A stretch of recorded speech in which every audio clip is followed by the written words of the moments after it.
प्रेम से बोलिए श्री हरि विष्णु भगवान की जय हो। प्रिय भक्तों, धार्मिक मान्यता के अनुसार पापकुशा एकादशी के दिन विधि पूर्वक पूजा करने से साधक को सभी सुखों से छुटकारा मिल जाता है। साथ ही भगवान विष्णु की कृपा प्राप्त होती है। व्रत के दौरान नियम का पालन करना चाहिए, इससे व्रत का पूर्ण फल प्राप्त होता है।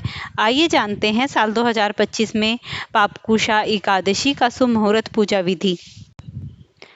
एकादशी तिथि पर विष्णु भगवान की पूजा होती है। इस व्रत को करने से शुभ फल प्राप्त होता है। अश्विन मास में पापकुशा एकादशी कब मनाई जाएगी?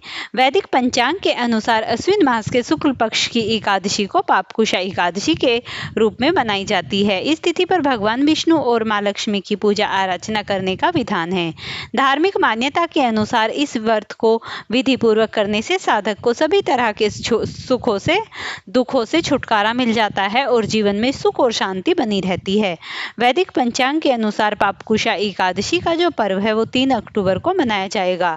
अश्विन मास के शुक्ल पक्ष की जो एकादशी तिथि है वो प्रारंभ होगी 2 अक्टूबर की शाम को 7:10 पर और इसका समापन होगा 3 अक्टूबर को शाम के 6:32 पर। साल 2025 में हम पापकुशा एकादशी का जो पारण करेंगे वो 4 अक्टूबर को किया जाएगा।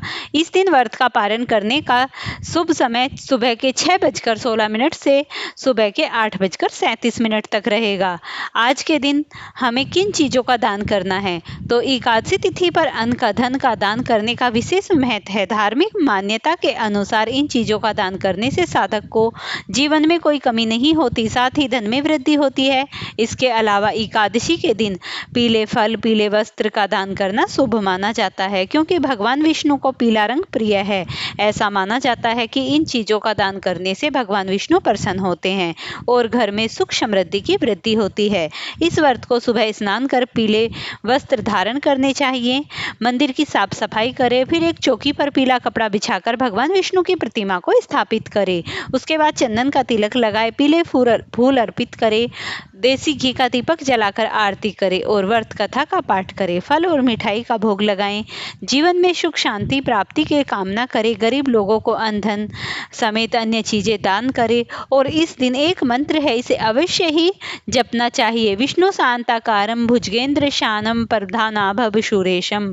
इस मंत्र का जप करने से साधक के समस्त प्रकार के दुख दूर हो जाते हैं और उसके जीवन में अपार शांति छा जाती है। फ्रेंड्स, वीडियो पसंद आई हो तो इसे लाइक शेयर करना, चैनल पर नए हैं तो चैनल को जरूर सब्सक्राइब करना।